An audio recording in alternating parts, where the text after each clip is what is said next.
What? Thank you so much for being with us today, Julia. I lost my voice, but I found a really great speaker for us. She'll do all the talking. I saw her and I thought she's amazing. She's building biodegradable packaging with mushroom and cannabis. It doesn't get more sustainable than Julia. Julia is the co-founder and the CEO of S Lab, 100% biodegradable packaging. So there's a lot to say about you. I'm going to let you introduce yourself and tell us about the solution that you bring. If it's for every industry, what are you targeting? Really be open about what you're looking for in terms of support, investment, and we'll help you market what you're doing because it's incredible. I think you're also from Ukraine, Yep. so that gives another edge, and it's beautiful, it's innovative. So thank you for being with us today. No, thank you, Rebecca, for inviting me, and good evening, everyone. And yeah, great time to talk. And thank you for such a nice intro. So as you said, we are doing sustainable packaging, and yeah, how more sustainable can it get if you are using only two plant-based components? One is mycelium or mushroom roots, and the other one is hemp. And you said it is the same plant as cannabis, but in our case, we are using hemp, which doesn't have any additional effects in that. So it's an industrial plant. But there are only two types of people when I introduce our solution and say that it is from mushrooms and cannabis. So one type of the people says mushrooms, and the other type says cannabis. So it's kind of that funny pun is there intended. Yeah. So what we do is natural replacement of polystyrene or styrofoam, and it even looks like polystyrene and has the same features in terms of thermal insulation, waterproof, durability as polystyrene. But after the usage, you can just throw it into the soil in your garden or whenever you want, and it will fully decompose in 30 days. So will not bring any harm. And basically we want to help customers who need to protect their products, who do need packaging, to make it sustainable, as we know that there are many regulations at the moment, and also everyone is becoming more conscious about what they use, what they buy, and they want to see this change in the big companies and in the small companies. So we want to be a provider of this sustainable packaging solution. And so you serve what kind of industry is interested in this? Everyone? How is it for now? How are you marketing this? So basically, there are several industries who already use polystyrene, styrofoam, or any other type of the protective or cushioning packaging. At the moment, we target the main industries such as beauty and self-care, electronics devices, fashion and decor. And then in the future, we want to work also with food and pharmaceutics industries. But for that, we need to go through more certification. As you know, it's a direct contact with medicine or food that goes directly into the body of the human. So we need to go through more advanced certification for that. But those four industries that I mentioned, beauty, electronics, fashion, and decor, at the moment are our key industries that we tackle. And we already work with different sizes and types of the customers in each of the industry. And we do see a huge shift actually in the thinking of our customers, that they are looking and desperately actually looking for such kind of solutions for sustainable materials, not only for packaging, but basically for everything. And they are ready to implement such solutions, to work together with us to make it actually happen this time. Yeah. Because we were looking at good plastic and you went completely the other way. Yeah, Right? exactly. You're almost edible at this point. Yep, exactly. And so it's good and bad about plastics that it has great features, and it protects, it's waterproof, it is thermal insulating, and so many things that we as people are already used to those features, and we do not want to sacrifice them when we are talking to some alternatives. So this was also one of our key values that we wanted to bring, that we wanted to our packaging that is green, at the same time has all the same benefits that plastic has. And but it has to be returned back to the nature in the same way that we took it. It doesn't pollute anything, or doesn't create any additional microplastics or any kind of material like that. So definitely it was from day one, it was our path that we want to use only plant-based components that can be returned in the same way to the soil and then do not bring any harm. So biodegradable, compostable, what's the difference?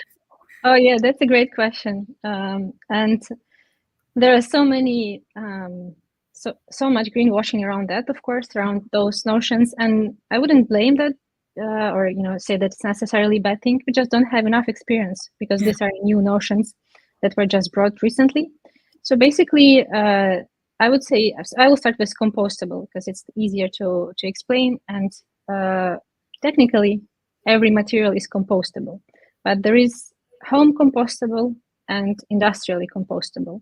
So what industrially compostable means is that a material, in order to be composted or degraded, it has to go into the huge industrial tankers under the high pressure and high temperature in order to degrade. And what it means, home compostable, it means that customer who used or consumer who used this packaging can throw it into the bin with compostable waste, or throw it into the soil or into the garden or basically into the nature, and then it will biodegrade there without any additional effort. So in our case, we are home compostable. We do not require any additional conditions in order to biodegrade. And biodegradation, actually, ideally, it should be the same notion as home compostable. So like we should be able to say biodegradable about the materials that can be thrown into the soil or returned back into the nature. But like the way that those regulations are implemented with the biodegradability, they are more wide, I would say, because there are some plastics that have maybe 30-40% of natural ingredients, but then the rest of it is still synthetic. But and they still say that they are biodegradable, but because 30-40% of them will biodegrade, will get back to the same form. So I think it's fair to say that it is better to use such kind of plastic that it has 30-40% of natural ingredients, but still, it's a very wide view into the biodegradability. Maybe too wide, I would say. Yeah, I was looking at L'Oréal because I remember you mentioned them. Yep. And they are not really communicating what they're doing quite so well. You have to kind of go and research. And I've realized that, since 2005, they were saying that they've reduced their CO2 emissions to 91%. So that's huge. I mean, I'm not an expert, but I suppose, are you going after the companies who are conscious and aware, or are you having to educate those who aren't? Mm-hmm. How do you market this product?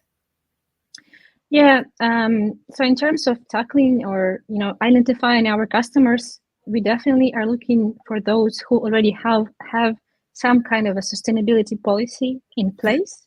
Yeah. Because like recently, many companies started to emphasize on the sustainability things that they do, and they can be different. It can be environmentally wise, it can be social wise. So basically, we tackle those who already are talking about sustainability and making some steps toward that, because it is then easier for us to explain the value that we have and what value we can bring to them. But then it's still also, even those who have some policies in place and who are following them, who are updating them and researching the new regulations and everything, and still constantly looking where they can improve. We still need to educate them on what this packaging is doing, why it is better, why is it different, why our solution is better than any other that they could find. And so it's still part of the education, but it's of course much easier to educate companies that already are doing something towards that.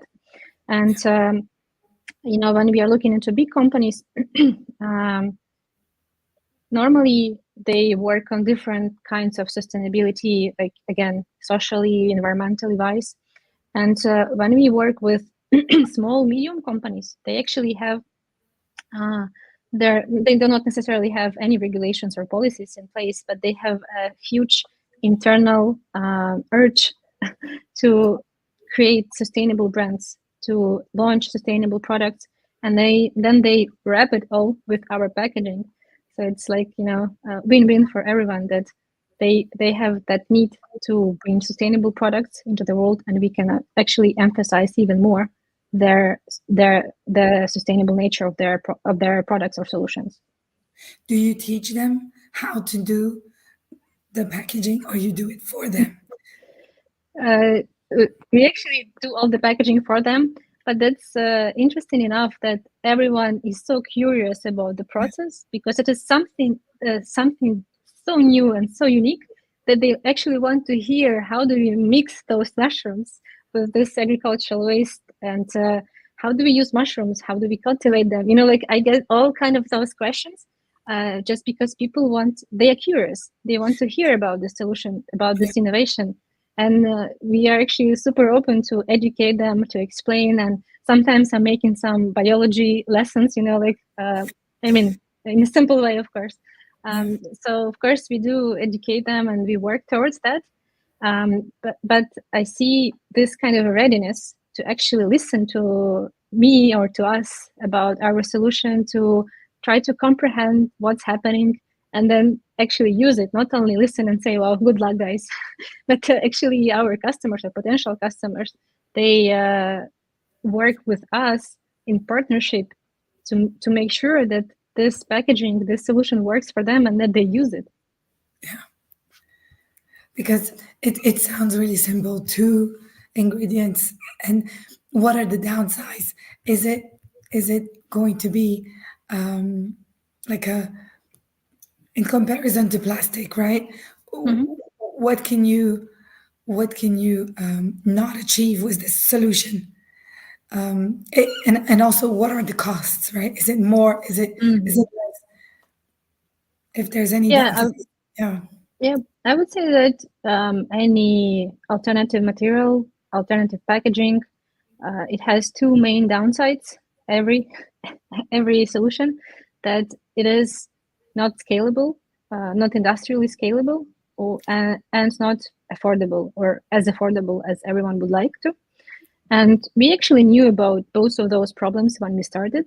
And it was our goal from day one that we want to make sure that our packaging is actually accessible and available. And so we started to build our own technology around producing this packaging at the industrial scale. So that's where we invested most of our resources, most of the funds that we raised into actual innovation that we are building. So, but overall, I think this is the question number one that has to be tackled when you are talking about alternative packaging or alternative materials: how to make it industrial scale, how to make sure that everyone has access to it. Because what I see is that customers are actually already ready to use those kind of solutions, but the question that they ask, how much can you produce?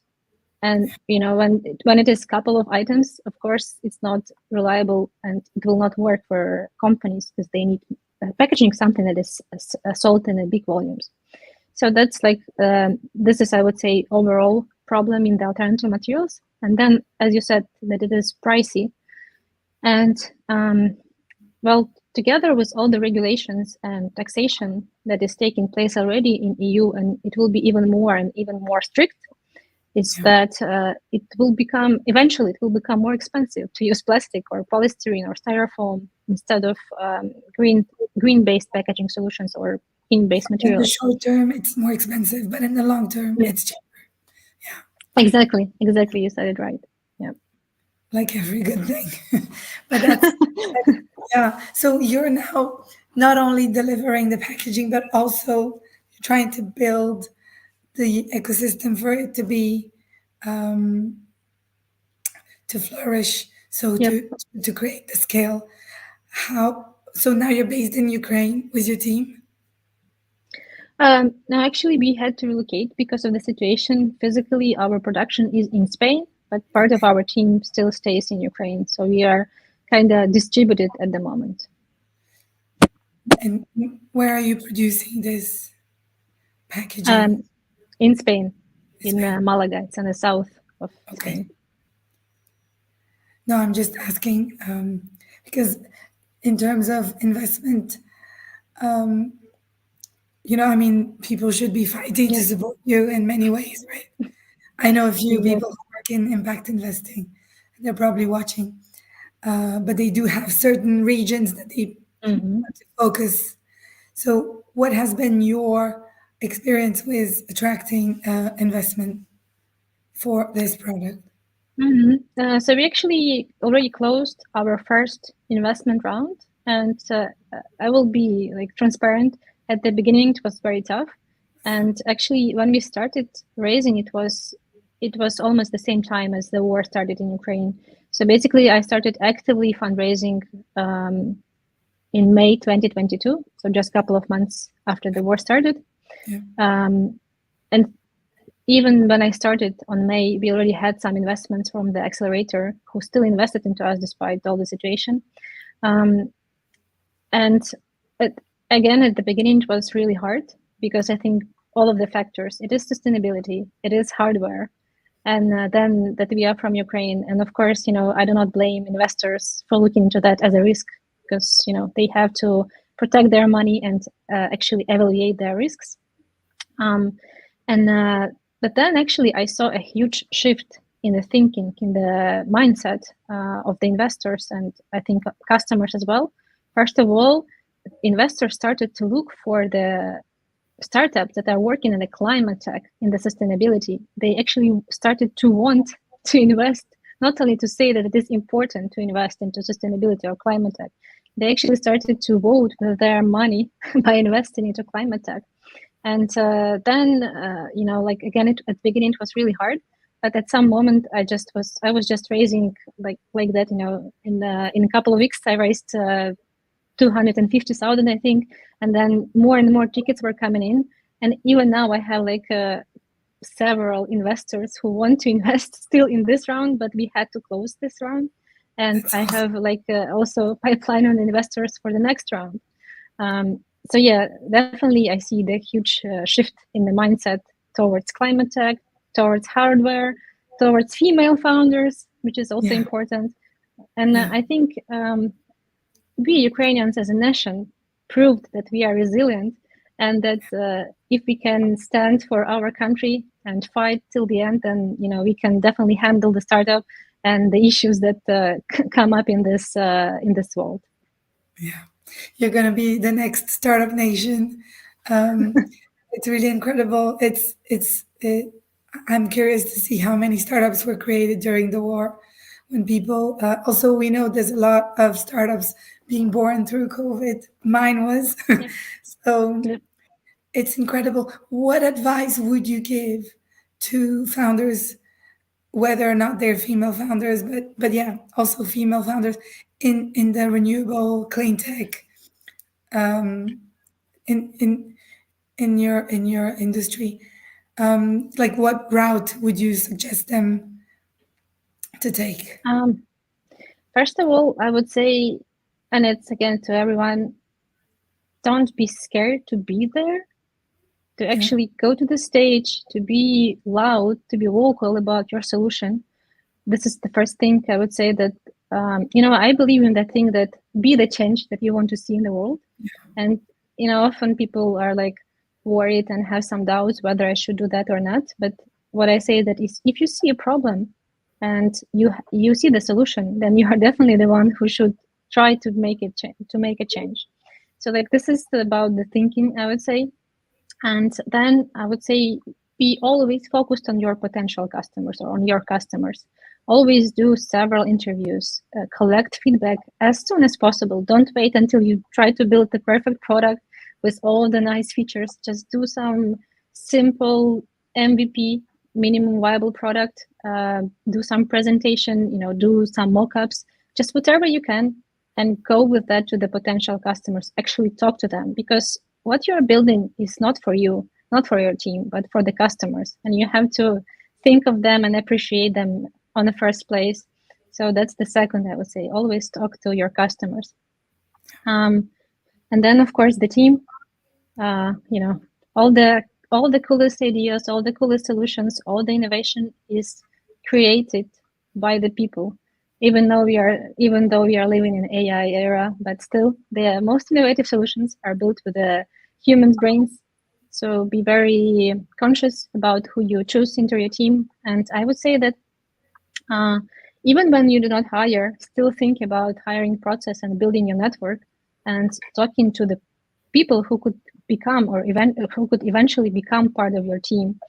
And then I would say appreciate your team and make them grow, create the conditions that would help them grow, and to show them their best sides, and like actually, have one-on-ones, coach them, do whatever you can as a leader. And yeah, I would say probably everything comes to being a leader, that kind of a leader that is on top of things and together with the team. So I think this is, I would say, the main advice. And also, I would want to say about investment that, again, I went through this process. It was brutal. It was hard, but it will work out eventually. At the end, it will work, and you will raise your money and just widen your pipeline of the investors. Look for the proper investors or for the right investors, and be strong in your negotiation with investors. Not sell yourself or your startup too cheap. Love it. But how did you come across this solution? Tell us what led you to this. Yeah, again, that mindset, that be the change that you want to see in the world, probably led to this.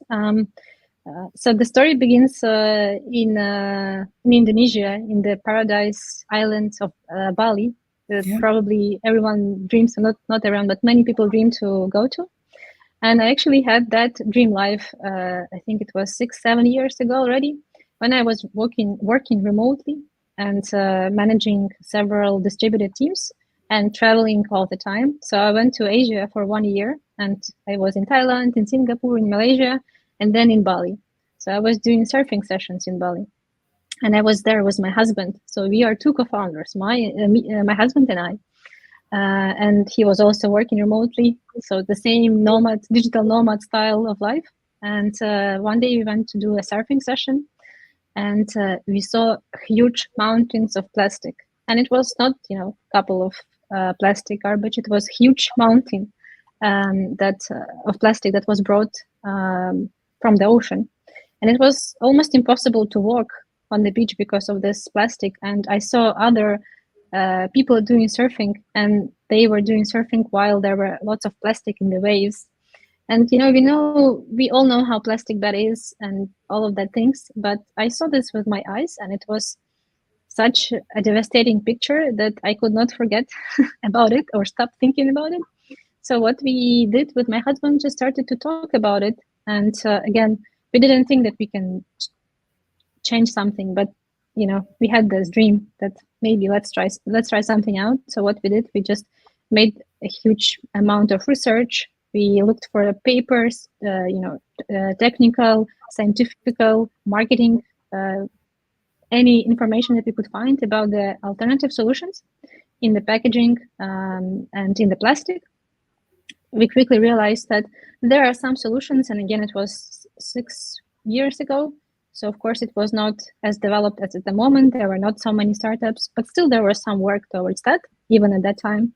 But we quickly, again, realized that it's not 100% made out of plants or plant-based components, and it will not go back to the nature in the same condition that it was, or in the same components. And it was a couple of years when we were just making as much research as we could, just as a hobby, I would say. When we had some free time, we were just reading papers, watching some videos, talking to the people who are doing something in that field. And then my husband one day said, let's try to use hemp or cannabis. And even though it sounds very funny, let's experiment with cannabis. Because he read that hemp is the strongest plant, and that there are many bioplastics that that can be done with using it.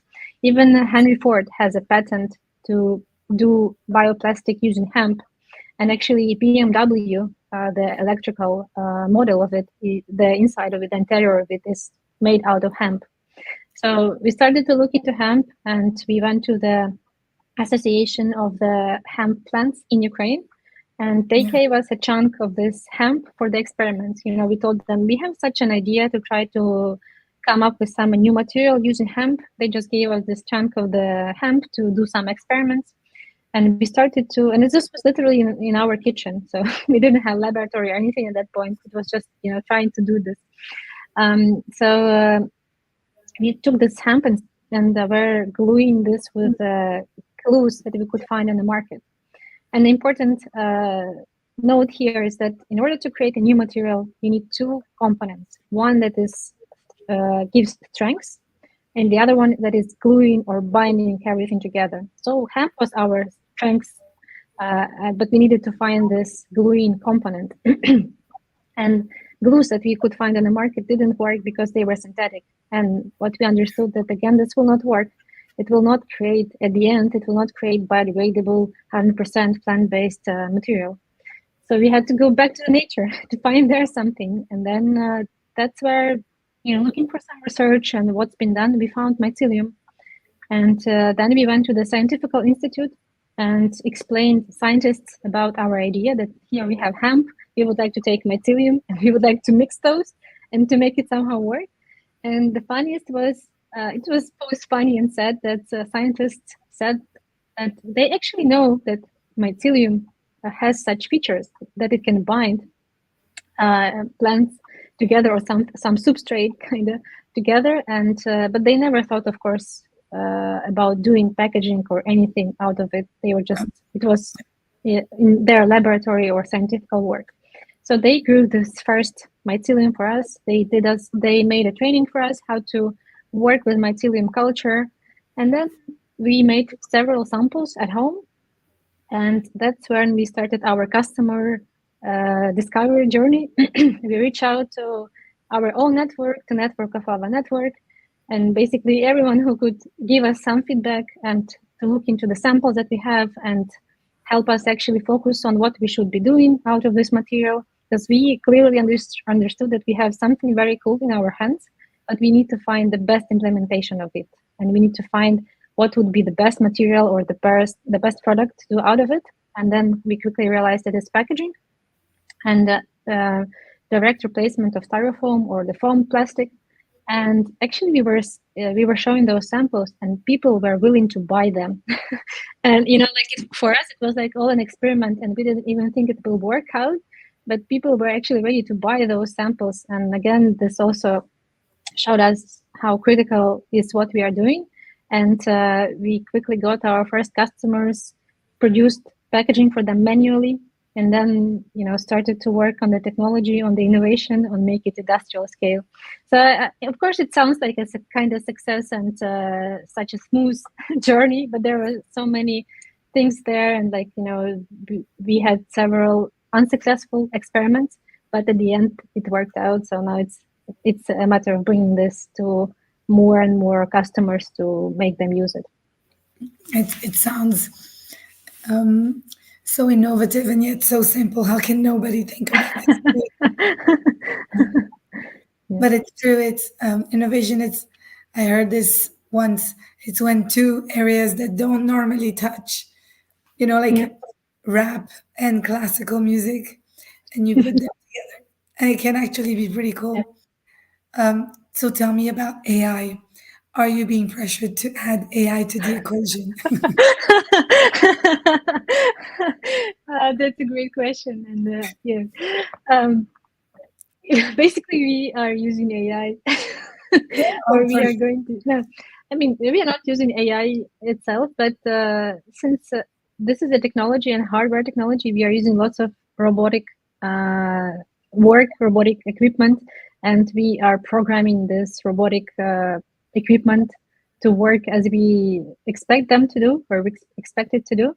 So like we are not using AI as we expect, like ChatGPT or that kind of things, but still we are utilizing lots of modern technologies.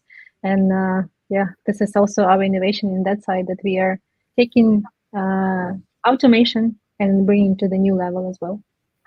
Do you think you're going to launch sustainability as a service eventually? Yeah, Yeah. definitely. And I mean, sustainability as a service, packaging as a service, Yeah. this is where the whole world is shifting as well. Like that we don't want more packaging to be produced. We want packaging to be reusable or biodegradable. So I think this is also the part where we all go. And actually, we provide information to our customers how much CO2 emissions they are saving with our solution, how much water they are saving, how many landfills will be free from polystyrene using this solution. So it's already a service, and we are helping them to be more sustainable and to actually underpin this with the numbers. Like again, everyone is talking or was talking about sustainability, and now it's actually society demands to show the actual numbers. So show us what actually you've done, and what are the actual numbers. Like show us how much you saved, or how better you are. And that's ESG reporting as a service. Yeah. Exactly. Exactly. Yeah. Yeah. And Yeah. actually, I wanted to get back to AI, and of course, we are making jokes that if you would if you would add AI to, to the name of our startup, we would get much higher valuation and everything. But and we have total respect for everyone who is doing AI, because it definitely it's the future, and I think it has to be together, sustainability and AI. And there are already startups who are working, combining those both of those. So that's good. Yeah. Well, it's hard to be on all fronts. I mean, you're already on a very sexy path, and your story is just so organic. It's so beautiful how it grew from this experience you had, and it probably was a very real like calling from nature that you had on that beach. Yeah. Yeah. No, I mean, Julia, there's nothing that I want to drill you for.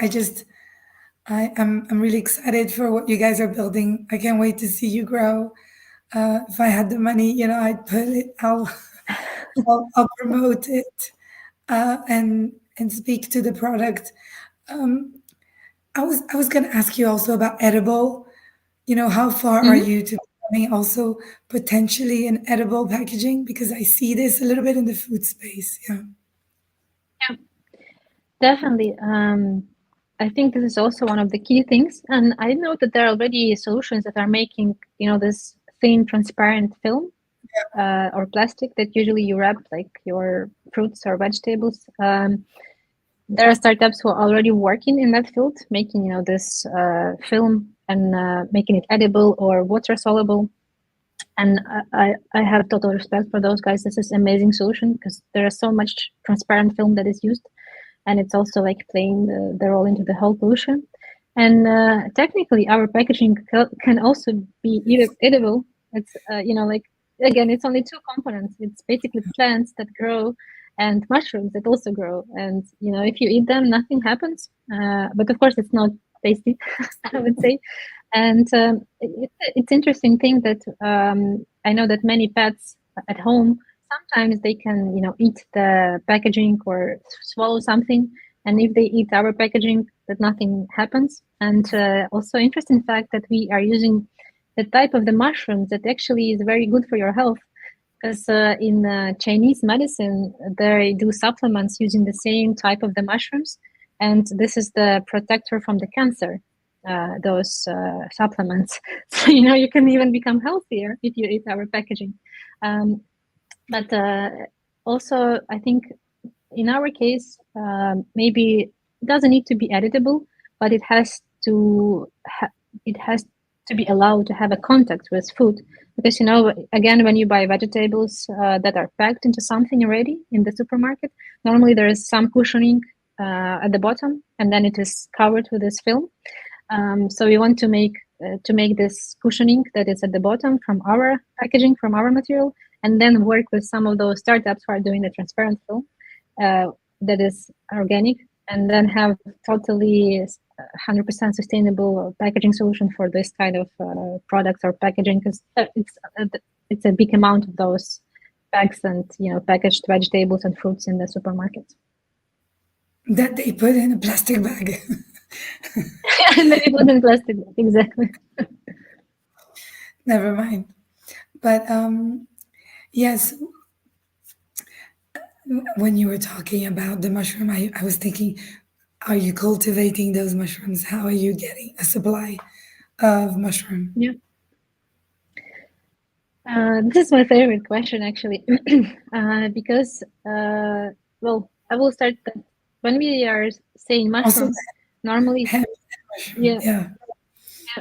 when we say mushroom, we normally imagine the leg and the cap of the mushroom, like this, but actually the whole mushroom, the whole organ or the whole entity is not only this leg and cup, it's also under the soil, and this mycelium, what we call, like, what is under the soil is mycelium.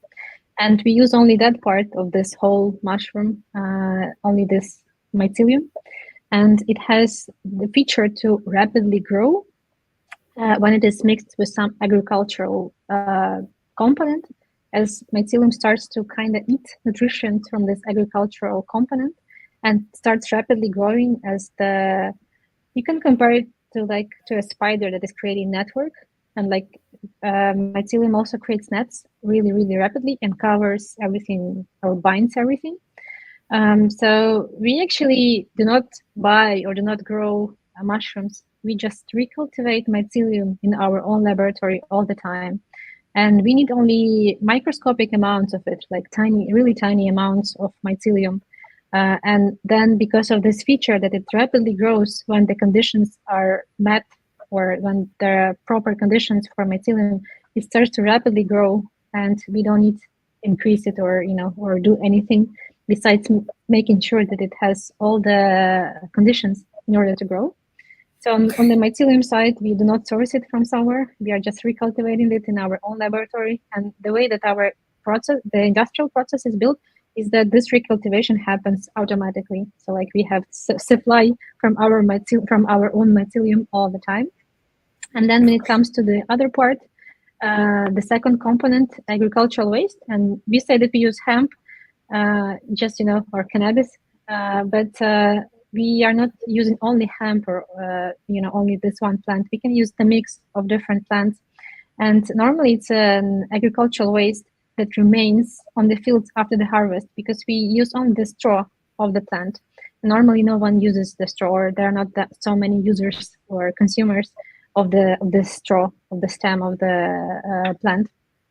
So we can mix any type of the agricultural waste, and we help actually farmers by buying this straw and stem from them, because of course, if they leave this straw on the fields after the harvest, the next season they have to clean it anyway, and they need to give time for the soil to dry. So like it increases the time before farmers can plant the next season. So like we are taking this from them, and this helps them actually to plant faster in the next season. Oh, so you approached them and they were more than happy to hand this to you, like, yeah, sure. Yeah, they are more than happy to give it, but of course we are paying for the material, for the labor, because it's for them it's a labor to collect it. So anyway, it's a labor to collect this straws and then to deliver it. And of course, in the future, we hope, or we would like to work with municipalities who are already collecting this kind of garbage or waste, and that they also have the problem. So they collect the waste, but where do they put it? And we could solve this problem for them, give it to us, this waste, and we will make a packaging out of it.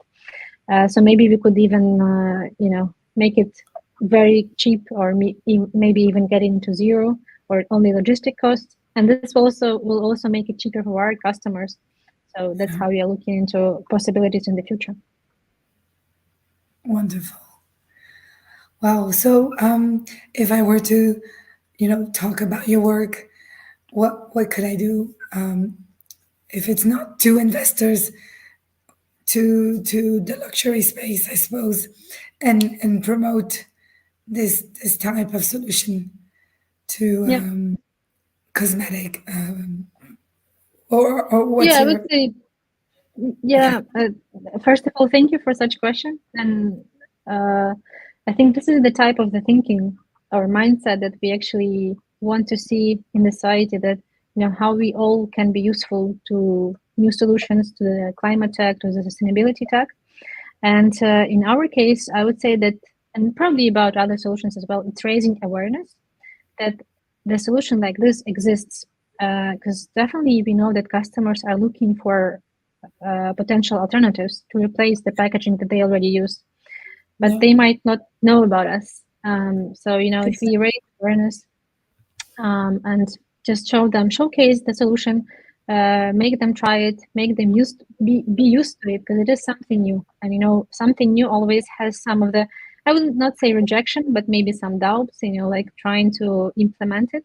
So while we raise awareness, we educate people about the solution, we showcase what we do, we run some pilots with customers, and then that's the way that it becomes a new norm, I would say. yeah, So that's how it starts. And of course, we're looking for partners who would like to work together with us, and like those industries: beauty, self-care, electronics, devices, fashion, and decor. This is this is they are the first who we tackle, because they already are looking for such solutions, and we can be there for them.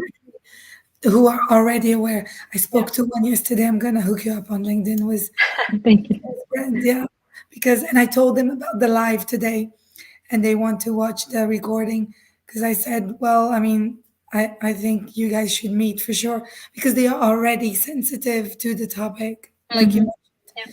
it's less legwork for you. Yeah. Yeah. Exactly. Exactly.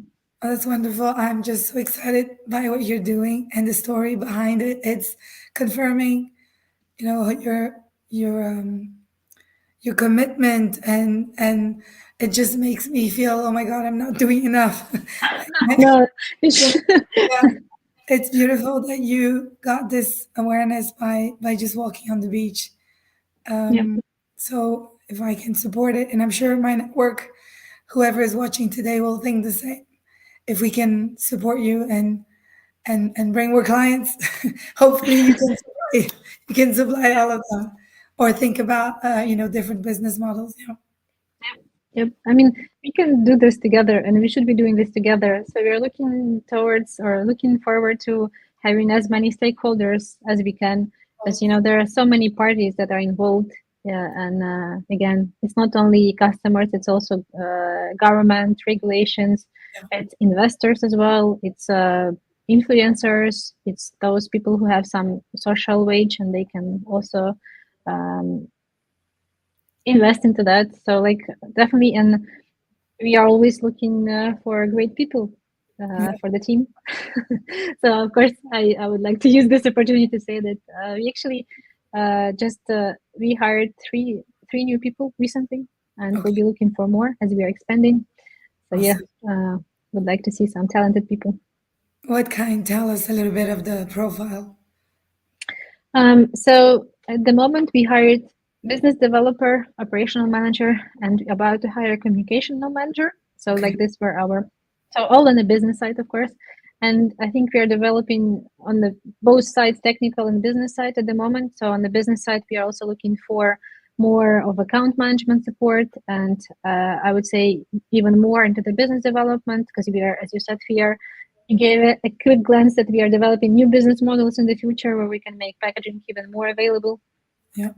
So this is the business side, I would say. And then on the technical side, we are always looking for talented hardware engineers and also those who worked with automation of the manufacturing processes. Yeah. So welcome anyone who wants to talk. Oh, yeah, I know a few. Okay. Great. Great. We'll talk. We'll talk. Um, okay. Well, any last word of wisdom that you want to share with our viewers?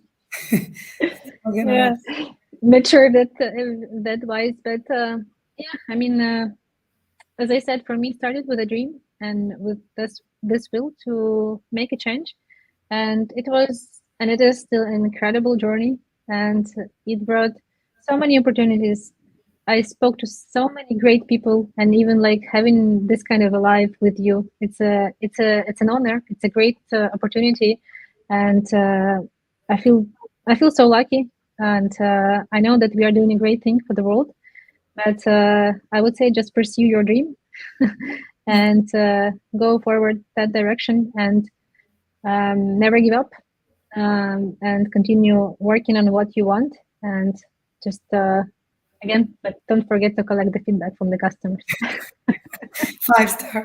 Oh my God, you were amazing, Julia. Thank you so much for being with us today. Thank you, I'm Rebecca. honored to have you, and we'll be following your journey very closely.